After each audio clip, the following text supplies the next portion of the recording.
여러분, 디카페인 커피 많이 드시죠? 그런데 그 한 잔에 어떤 비밀이 숨어 있는지 혹시 생각해 보셨나요? 오늘 그 진실을 한번 제대로 파헤쳐 보겠습니다. 아마 디카페인을 즐기시거나 혹은 일부러 피하시는 분들이라면 늘 하는 고민이 있을 거예요. 바로 건강이냐, 맛이냐 하는 거죠. 과연 건강을 위해서 그 풍부한 커피 맛을 포기해야만 하는 걸까요? 자, 그럼 얘기의 출발점으로 가보죠. 많은 분들이 디카페인을 찾는 가장 큰 이유, 바로 건강 걱정 때문이죠. 혹시 카페인 때문에 심장이 막 두근거리거나 심방세동 같은 문제가 생길까 봐서요. 바로 이 지점이 오늘 우리 이야기의 핵심입니다. 네, 그럼 도대체 커피에서 카페인을 어떻게 빼내는 걸까요? 그 기술, 그러니까 디카페인을 만드는 과정 뒤에 숨은 과학을 한번 들여다보겠습니다. 디카페인 공정 간단히 말하면 이겁니다. 커피를 볶기 전, 그러니까 그 초록색 생두 상태에서 카페인을 제거하는 과정이에요. 근데 여기서 진짜 어려운 게 뭐냐면요. 커피의 맛과 향을 결정하는 수많은 다른 성분들은 그대로 놔두고 딱 카페인만 콕 집어서 빼내야 한다는 거죠. 이게 핵심 기술입니다. 가장 널리 쓰이는 방법 중 하나가 바로 이 용매 추출법이라는 건데요. 과정은 이렇습니다. 먼저 생두를 증기로 쪄서 원두의 모공을 활짝 열어줘요. 그리고 나서 화학 용매로 계속 헹궈주는 거죠. 그럼 이 용매가 자석처럼 카페인 분자에만 착 달라붙어서 쏙 빼내는 거예요. 마지막으로 혹시 남아있을지 모를 용매를 깨끗하게 제거하고 건조하면 드디어 디카페인 원두가 탄생하는 겁니다. 자, 표를 보시면 비교가 확 되죠.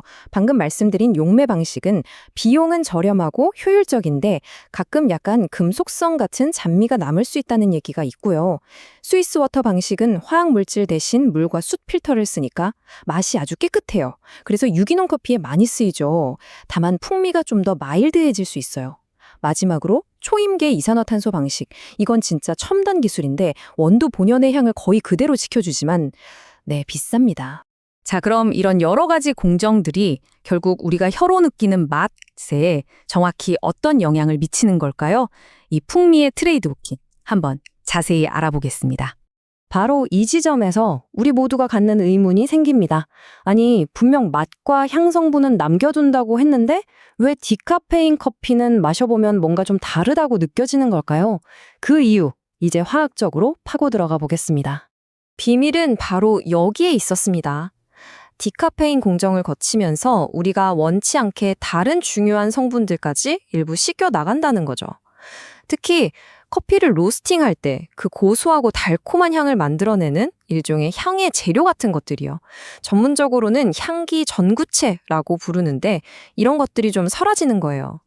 그 중에서도 결정적인 게 바로 피라진이라는 화합물인데 이게 커피 특유의 고소한 향을 내거든요.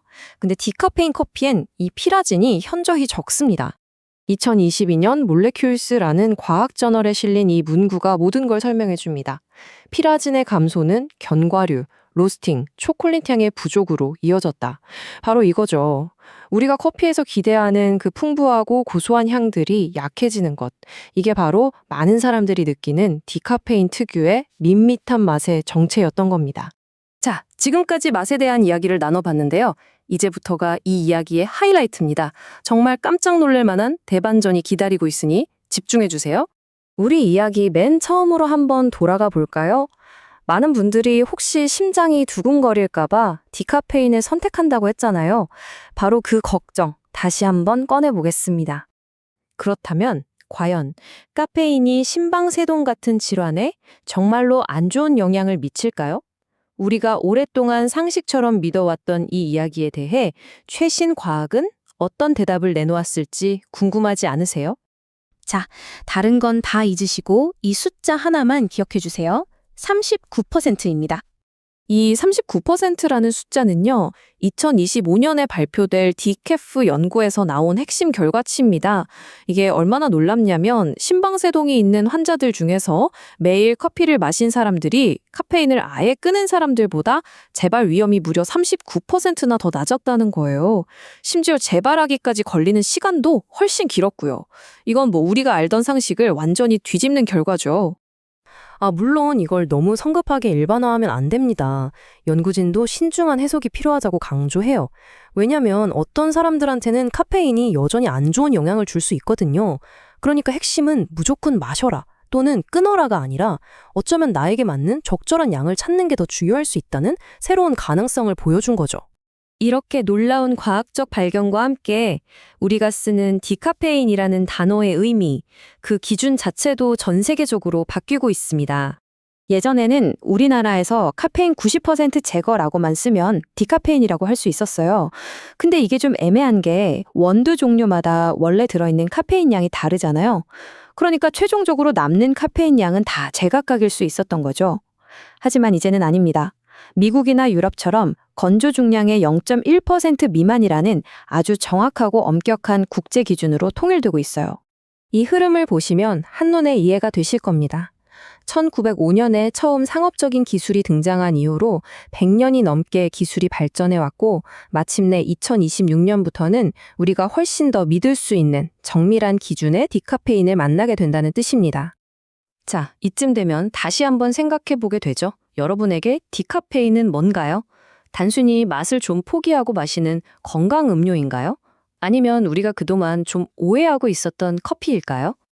오늘 이야기의 결론은 어쩌면 이겁니다. 이제 디카페인은 그냥 카페인 없는 커피가 아니라는 거죠.